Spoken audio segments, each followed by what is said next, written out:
Nagaa waaqayyo isiniif haa baay'atu jaallatamoo obboloota koo yeroo mul'ata akkam jirtu nagaa keessan miti ani obboleettiin keessan nagaa guutuu irraa afaan qaba. Yeroo darbee gaaffii isin gaafadhee ture baay'een keessan komentii jalatti deebistaniitu waaqayyo isin haa eebbisu.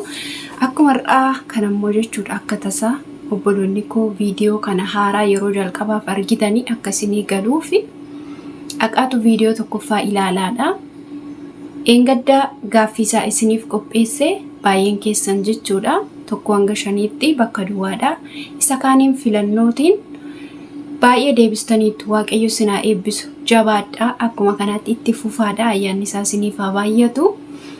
Kan beennu irraa wal barsiisaa kan wallaallee immoo irratti barachaa adeemnaa wal jajjabeessinaan isiniin jedha qaxxitumaanii gaaffii keessan isiniin deebisa. Keessatti of ilaalaadha. Waaqayyo isin haa eebbisu.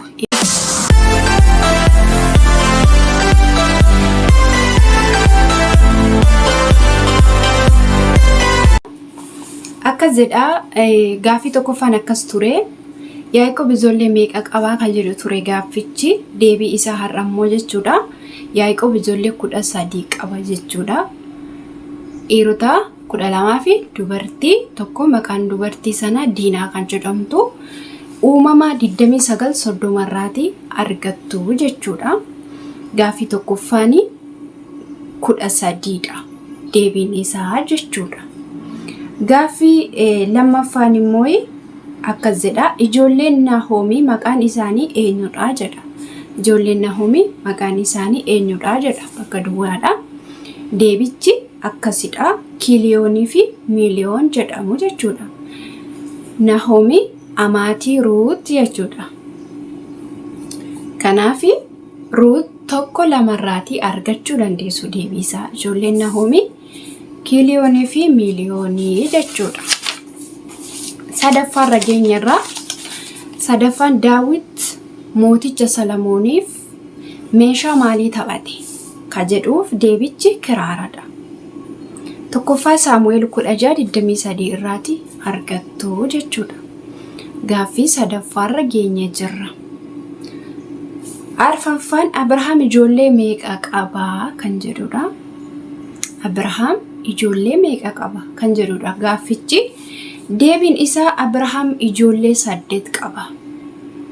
Yeroo baay'ee ijoollee baay'een yeroo darbee filannoo keessa galchee ture lama ka jedhanii deebisan baay'ee isaaniitu jiru. Abrahaam erga Saaraan duute haadha manaa Qexuraa jedhamtu fuudhee ijoollee 6 irraa alchee jira. Walumaa gala Abrahaam ijoollee meeqa qaba jedhee otoo namni tokko sin gaafate 8 jettanii deebisuu qabdu. Sababiin isaa seera uumamaa 25 hanga 1 hanga 9tti haadha manaa lammaffaa fuudhuu isaa ijoollee qabaachuu isaa seera uumamaa 25 irraa aqaatu dubbifadhaa jechuudha. Gaaffiin arfaffaan 8 jechuudha. Gaaffii shanaffaarra geenye jirra. Gaaffii shanaffaarra geenye jirra. Yesuus Naatiraaliin eessatti argee ka jedhudha gaaffichi. Yesuus Naatiraaliin eessatti arge ka jedhu deebiin isaa muka harbuu jalatti. Wangeela Yohaannis 1:49. Gaaffii ja'affaarra geenye jirra. Deebii keessa waliin wal bukkee qabadhaa ilaalaa warri deebisaa turtanii. Gaaffii ja'affaarra geenyerra. Ja'affaan akkas jedha. Yesuus namoota 5,000 kan nyaachise maalidha? Yesuus namoota 5,000 kan nyaachise maalidha kan jedhudha. Yesuus namoota 5,000 kan nyaachise qurxummii fi biddeenadha. Wangeela Maarqos 6:38 irraati argattu.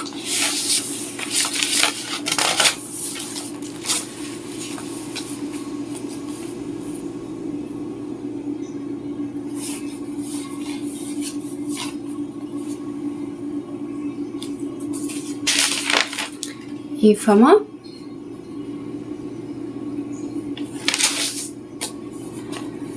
gaaffii itti aanu filannootti darbinee jirra jechuudha.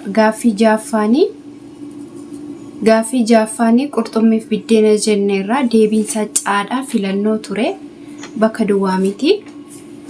Filannoos akkas ture.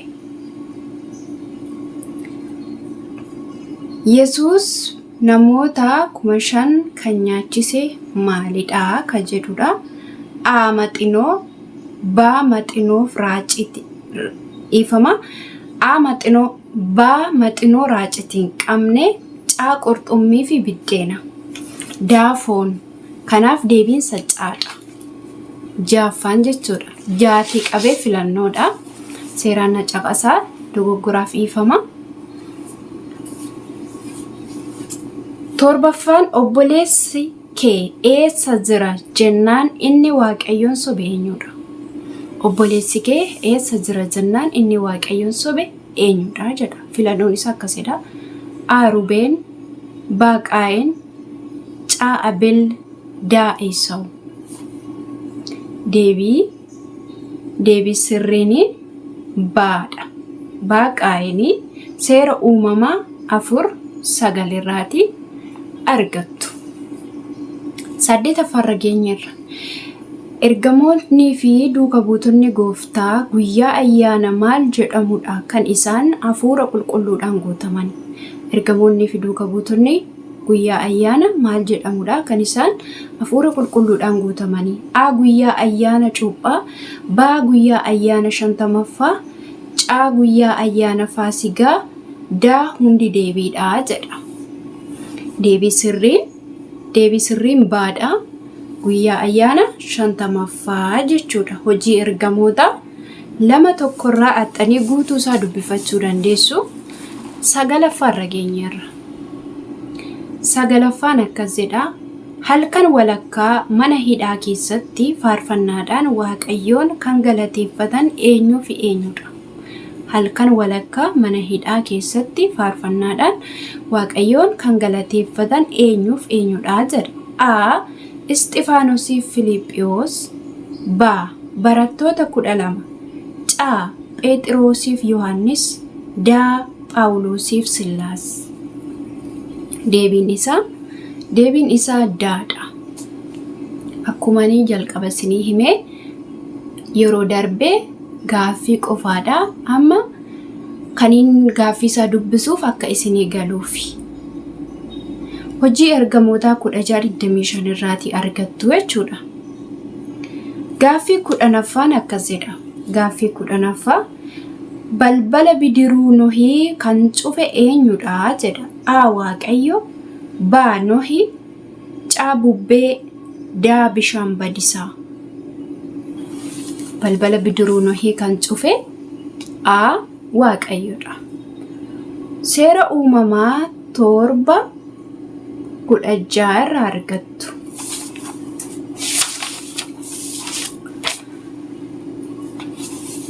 Gaaffii 11ffaarra geenyee jirra. Gaaffii 11ffaa dheekkamsi lammaffaa biyya Gibxii irratti bu'e maal ture? Dheekkamsi lammaffaa biyya Gibxii irratti bu'e maal ture? A cabbii abiddaan makame, B bishaan dhiigatti, C fattee, D du'a ijoollee hangafootaa kan jedhu ture. Deebii sirriin dheekkamsi lammaffaan biyya Gibxii irratti bu'e fatteedha jechuudha. C fatteedha. Seera ba'uu boqonnaa 8:56 guutuusaa tokko kaastanii yoo dubbifattanii hin argattu jechuudha seera ba'uu keessaa. 12ffaan immoo akkas jedha. 12ffaan namni inni jalqaba aarsaan isaa Waaqayyo biratti fudhatama argate eenyudha? Namni inni jalqaba aarsaan isaa Waaqayyo biratti fudhatama argate eenyudha jedha. A Abrahaam, B Qaayeen, C Iftaalem, D Abel. Namni jalqaba aarsaan isaa Waaqayyo biratti fudhatama argate Abelidha jechuudha. Seera uumamaa 4:4 irraa argattu. 13ffaa Hafuurri Eeliyaas dachaa 2 ta'ee kan irra bu'e eenyu irratti? Hafuurri Eeliyaas dachaa 2 ta'ee kan irra bu'e eenyurratti? A. Giyaas ifama. A. Hosiyaa. B. Elsaayi. C. Giyaas. D. Nahimiyaa. Afurri Elsaayi dachaa lama ta'e kan irra bu'e deebiin isaa B. Elsaayi irratti jechuudha. Lammaffaa moototaa 2:9 hanga 11tti argattu. Gaaffii dhumaa 14ffaa. Maqaan Saaraa inni jalqabaa eenyu ture ka jedhudha. Maqaan Saaraa inni duraa yookaan inni jalqabaa eenyu ture kan jedhudha. A. Saphiraa. B. Liyaa. C.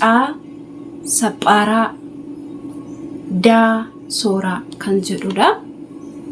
Deebii sirriin maqaan Saaraa inni duraa Sooraadha. Seera uumamaa 17:15 irratti argattu. Gaaffiif deebiin keenya guyyaa har'aa kana fakkaata. Gaaffii keessaniif deebii keessa wal bukkee qabdanii yoo ilaallattan isinii gala. Akkasuma immoo kanaan dura gaaffiisaa isinii dubbiseera. Amma immoo yerooni deebiisaa wal bukkee qabee isinii dubbisu isa dur abdanillee boqonnaa isaa wajjiniin wangeela keessan banattanii dubbifattanii argachuu dandeessu. Waaqayyo isin haa eebbisu. Eebbifama. Dogoggora jiruutu egaa dhiifama. Akkuma kanaatti egaa gaaffii biraa walitti akka deebinu abdiin qaba. Waaqayyo isin haa eebbisu. Viidiyoo kana like share godhaadha. Warri chaanaala kanaaf haaraa taatanis baga nagaan uftanii barnoonni keenya amma jalqabaa kaastanii yoo ilaaltanii isinii gala baay'een isaa jechuudha. Waaqayyo isin haa eebbisu. Eebbifama.